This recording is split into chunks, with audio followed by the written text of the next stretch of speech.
الرحمن الرحيم الحمد لله وكفى وسلام على عباده الذين اصطفى أما بعد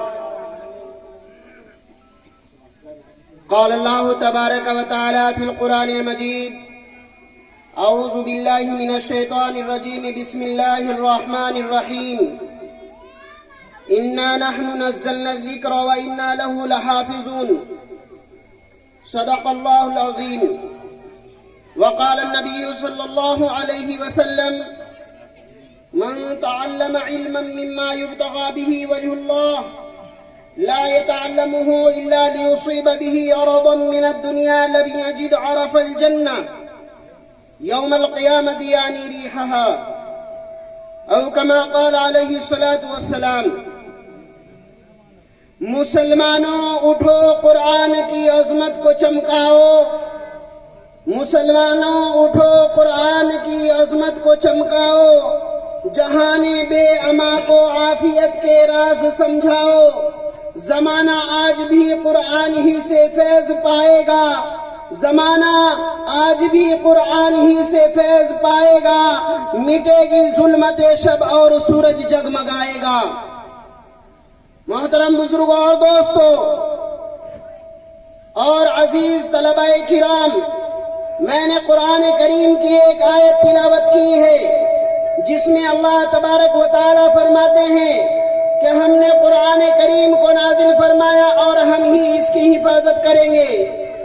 قرآن کریم کی تفسیر علامہ آلوسی رحمۃ اللہ علیہ بیان فرماتے ہیں. علامہ آلوسی رحمۃ اللہ علیہ فرماتے ہیں اِنَّا نَحْنُ نَزَّلْنَا الذِّكْرَ وَإِنَّا لَهُ لَحَافِظُونَ.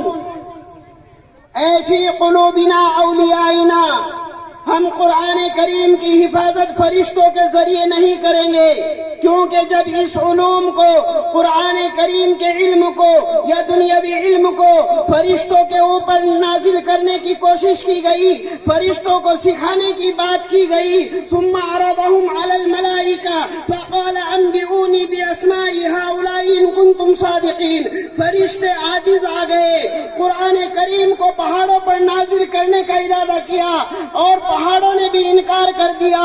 علامہ آلوسی رحمت اللہ علیہ فرماتے ہیں کہ پھر اللہ تبارک و تعالی نے قرآن کریم کے نزول کے لیے حضرت انسان کو چنا اور حضرت انسان کے اوپر قرآن کریم کو نازل کیا گیا. محترم بزرگوں، اللہ تبارک و تعالی نے قرآن کریم کو انسان کے اوپر نازل اس لیے فرمایا. نعرہ تکبیر، نعرہ تکبیر. حضرات علماء کرام زندہ باد، حضرات علماء کرام زندہ باد، حضرت مولانا محمد سعیدی صاحب زندہ باد، حضرات علماء کرام.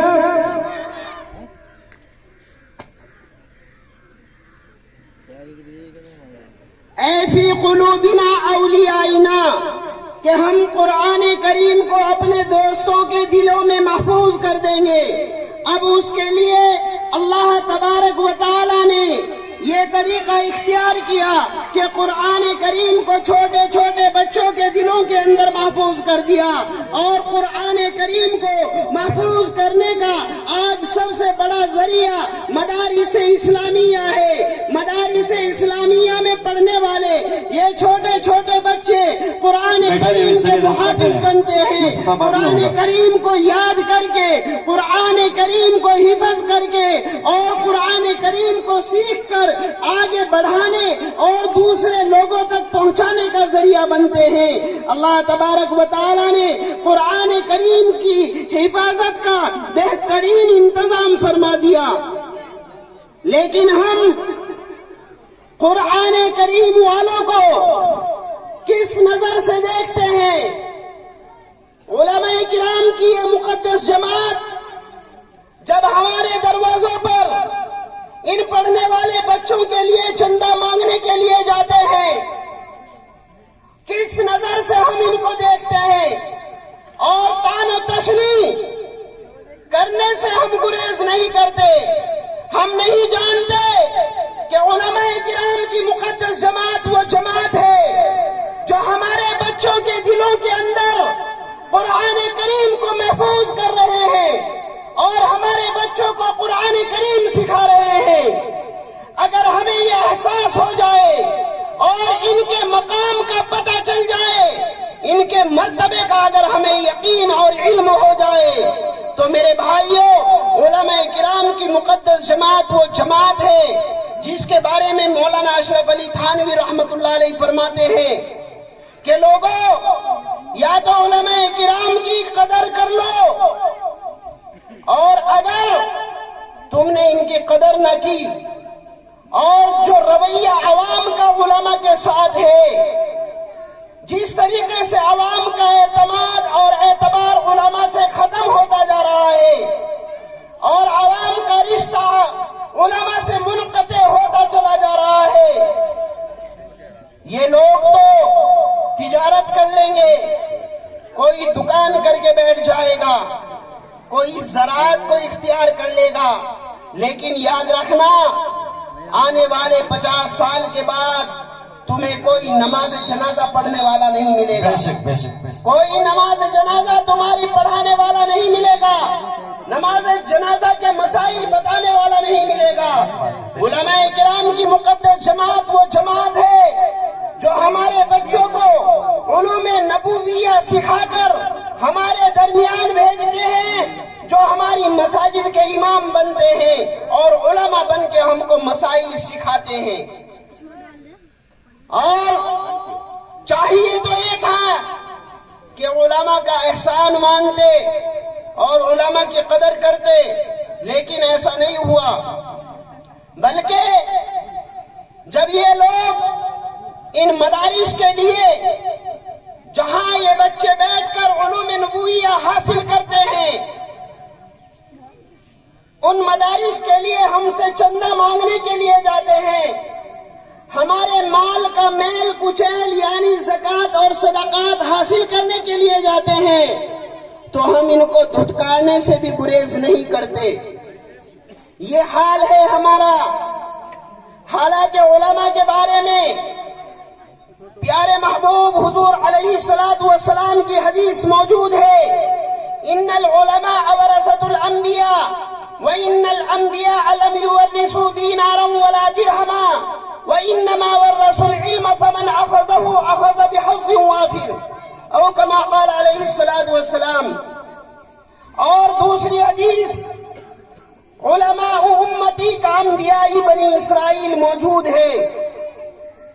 ان حدیث کی تشریح کرنے کا وقت نہیں ہے، لیکن میں آپ کو بتانا چاہتا ہوں کہ رفیق محترم جناب قاری محمد ہارون کاشفی صاحب، ان کے ساتھ کئی سفر میں جانے کا موقع نصیب ہوا اور بند کر دیے ہیں. ملک کے کئی حصوں کے اندر ہم نے عوام کے درمیان دیکھا اور پرکھا کہ باہر کے لوگ ان کو کس عزت کی نظر سے دیکھتے ہیں.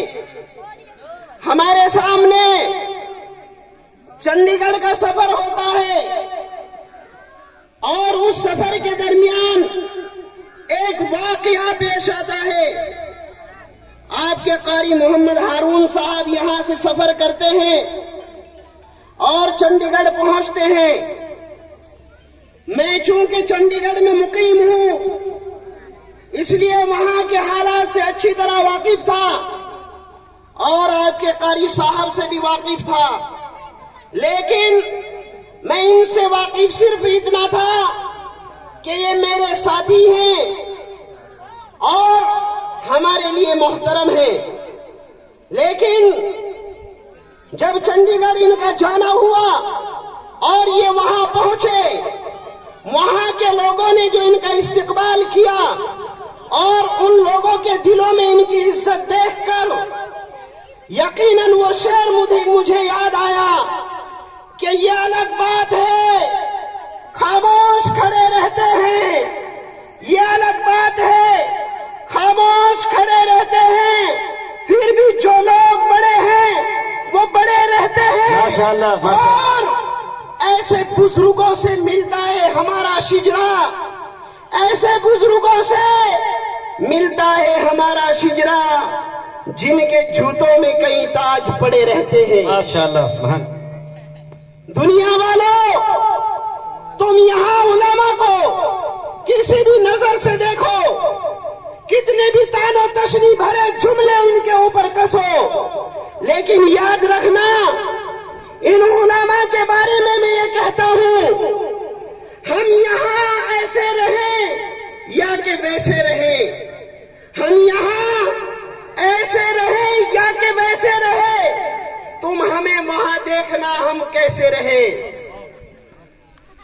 تو میرے بھائیوں، یہ مقام ہے علماء کا. میں علامہ آلوسی رحمت اللہ علیہ کی تفسیر بیان کر رہا تھا.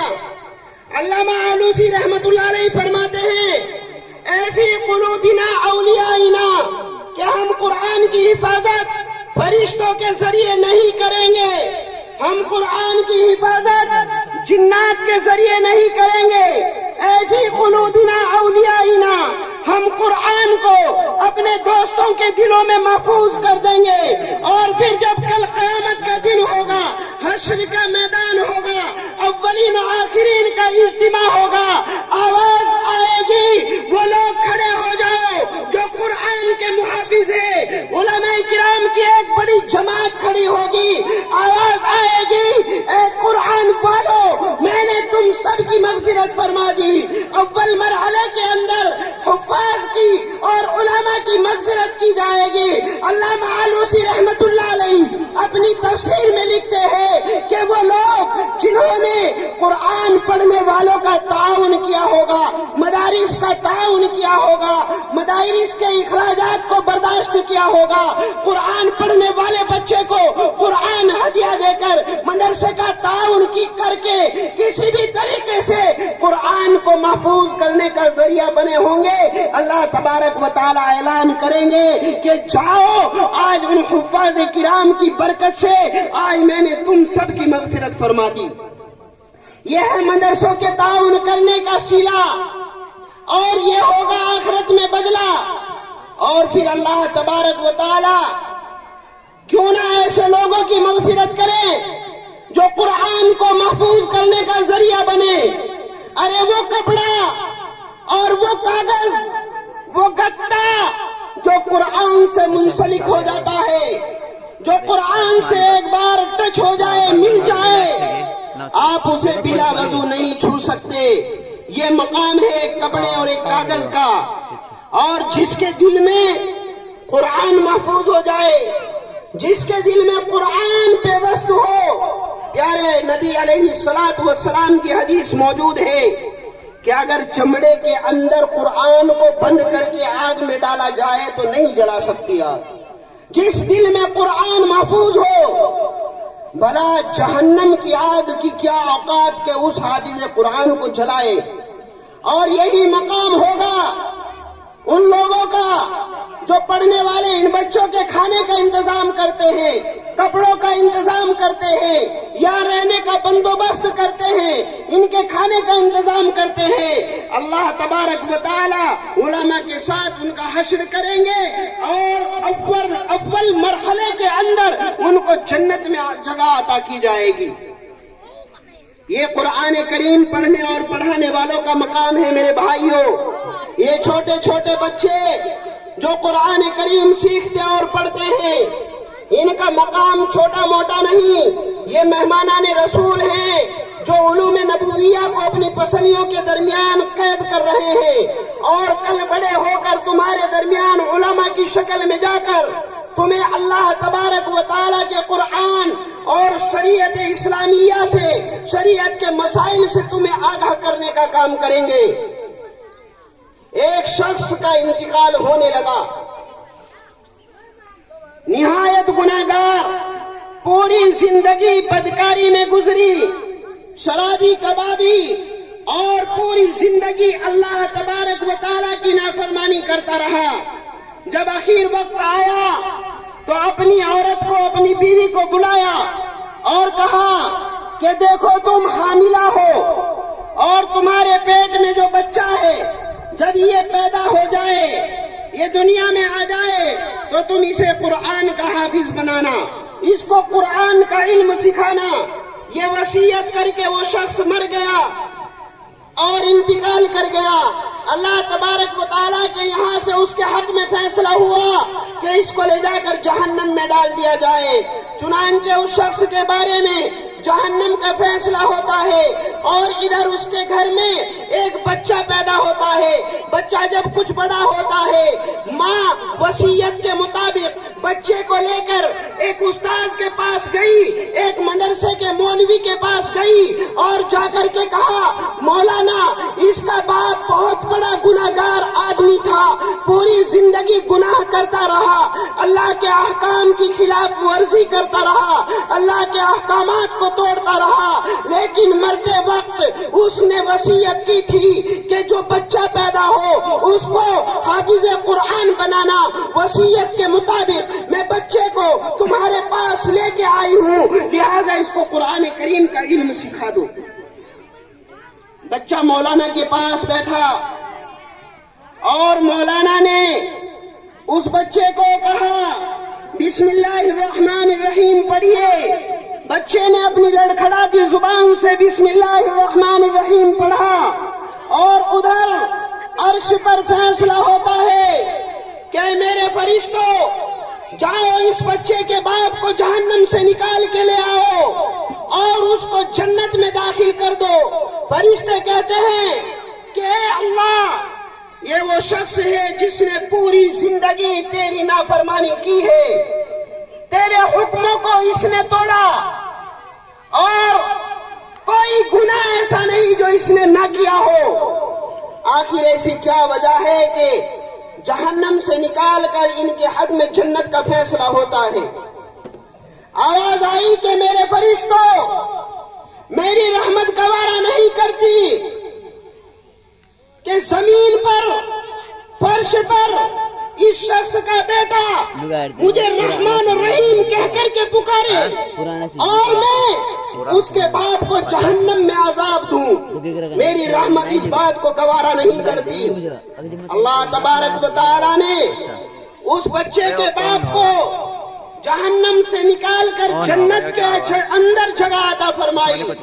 یہ مقام ہے قرآن کریم پڑھنے والوں کا. اور یہی نہیں, وہ بچے جو دنیا کے اندر قرآن کی تعلیم حاصل کرتے ہیں, حافظ قرآن بنتے ہیں, اس پہ عمل کرتے ہیں, پھر اللہ تبارک و تعالی حشر کے میدان میں حافظ قرآن ہی کا نہیں بلکہ ان کے ماں باپ کا بھی وہ اعزاز فرمائیں گے کہ اللہ تبارک و تعالی جنت سے ان کے ماں باپ کے لیے ایسے دو جوڑے منگائیں گے جن کو دیکھ کر شہداء رشک کریں گے اور پوچھیں گے کہ یہ کون لوگ ہیں. آواز آئے گی کہ یہ حافظ قرآن کے ماں باپ ہیں. آج اللہ تبارک و تعالیٰ نے ان کو عزت عطا فرمائی ہے. اور روایت میں آتا ہے کہ حافظ قرآن کو ایسا تاج پہنایا جائے گا, یعنی ایسا جوڑا پہنایا جائے گا جنت کا کہ لوگ رشک کریں گے اور پوچھیں گے یہ کون لوگ ہیں. آواز آئے گی یہ قرآن کے وہ حافظ ہیں جنہوں نے دنیا میں قرآن کو محفوظ کرنے اور قرآن کی تعلیم کو آگے بڑھانے, قرآن کی تعلیم کے لیے اپنی زندگیوں کو وقف کر دیا تھا. اور آفتاب و مہتاب سے زیادہ چمکدار, چاند سورج سے زیادہ چمکدار ان کو تاج پہنایا جائے گا. علامہ آلوسی رحمت اللہ علیہ بیان فرماتے ہیں کہ جن لوگوں نے قرآن پڑھنے والوں کی تعظیم کی, مدرسے کی عمارت میں, مدرسے کی تعمیر میں حصہ لیا, مدرسے کے لیے زمین وقف کر دی اور مدرسے میں کسی بھی طریقے کا تعاون کیا جو پڑھنے والے بچوں کے لیے ہو, خواہ ان کے کھانے کا انتظام ہو یا ان کے کپڑے کا انتظام ہو, ان کے لیے جگہ کا انتظام ہو, اللہ تبارک و تعالی حافظ قرآن کی برکت سے ان سب کی مغفرت فرما دیں گے. یہ مقام ہے میرے بھائیوں. نہیں تو جس طریقے سے آپ لوگ دنیا داری کی زندگی گزارتے ہیں اور دنیا میں مشغول ہیں، کھیتی باڑی کرتے ہیں، اپنی تجارت کرتے ہیں، بزنس کرتے ہیں، اسی طریقے سے یہ لوگ بھی کر سکتے ہیں. کیا ان کی جوانیاں نہیں ہے؟ کیا ان کی صحتیں نہیں ہے؟ کیا ان کے بیوی بچے نہیں ہے؟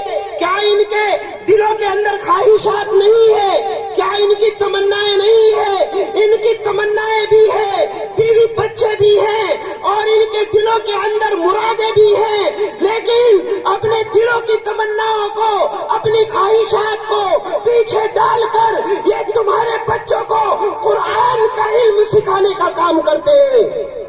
یہ چاہیں یہ بھی بزنس کر سکتے ہیں، یہ بھی کام کاج کر سکتے ہیں، لیکن صرف اس لیے کہ آنے والے کچھ وقت کے بعد اگر انہوں نے اس تعلیمی سلسلے کو بند کر دیا، علماء نے، آنے والے کچھ وقت کے بعد ہمیں کوئی نماز کے مسائل، نکاح کے مسائل بتانے والا کوئی نہیں ملے گا.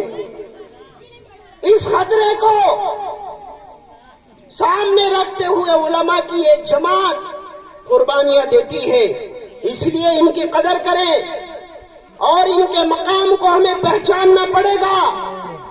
آپ تاریخ اٹھا کے دیکھ لو، قرطبہ کی، اندلس اور اسپین کی، اور جتنے ممالک کی بربادی کی داستانیں سنائی جاتی ہے، آپ ان کی تاریخ اٹھا کر کے دیکھو.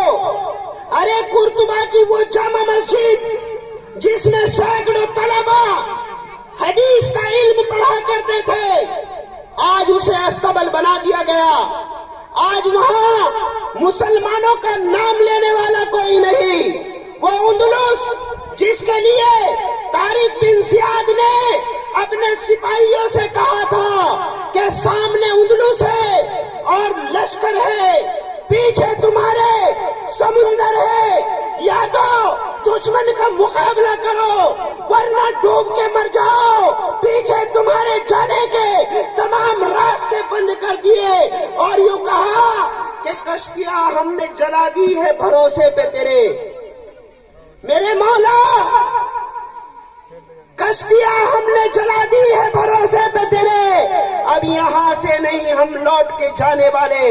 اندلس کی سرزمین پہ پاؤں رکھتے ہی مرد مجاہد طارق بن زیاد نے اپنے جہازوں کے بیڑے کو آگ لگا دی اور لشکر کو کہا کہ اب تم یہاں سے پیچھے نہیں جا سکتے. لہذا اندلس کو فتح کیا. تعلیم کے اور وہاں تعمیر کے اعتبار سے، تبلیغ کے اعتبار سے اسلام کے جھنڈے بلند کرنے والی شخصیت طارق بن زیاد نے اپنے خون جگر سے اس اندلس کو سینچا جو ایک عرصے تک مسلمانوں کا مرکز رہا، اور وہاں سے عبداللہ اندلسی رحمت اللہ علیہ جیسے پیر وہاں سے پیدا ہوئے. لیکن جب عوام کا رشتہ علماء سے منقطع ہوا اور عوام نے اپنے علماء سے اپنا اعتبار ختم کر لیا، علماء کو برا بھلا کہا جانے لگا، علماء کو گالیاں دی جانے لگی، تو پھر آپ جانتے ہو اس اندلس کا کیا حال ہوا. آج وہاں اللہ اللہ کہنے والا کوئی باقی نہیں ہے. مسلمان وہاں ڈھونڈنے سے نہیں ملتا ہے، اگر کوئی ہے بھی تو وہ چھپ چھپ کر زندگی بسر کرنے پر مجبور ہے. اس اندلس کو آج برباد کر دیا گیا. آج تاریخ میں اندلس کا نام ہے، نقشے میں اندلس ہے، لیکن وہ مسلمان کہ جنہوں نے اپنے خون جگر سے اس اندلس کو بنایا تھا، آج وہاں وہ مسلمان موجود نہیں. اس کی سب سے بڑی وجہ یہ ہے کہ عوام کا رشتہ علماء سے ختم ہو چکا تھا. قرطبہ کی جامع مسجد کی آپ تاریخ پڑھیے، آپ کو پتا چلے گا کہ جب وہاں کے عوام کا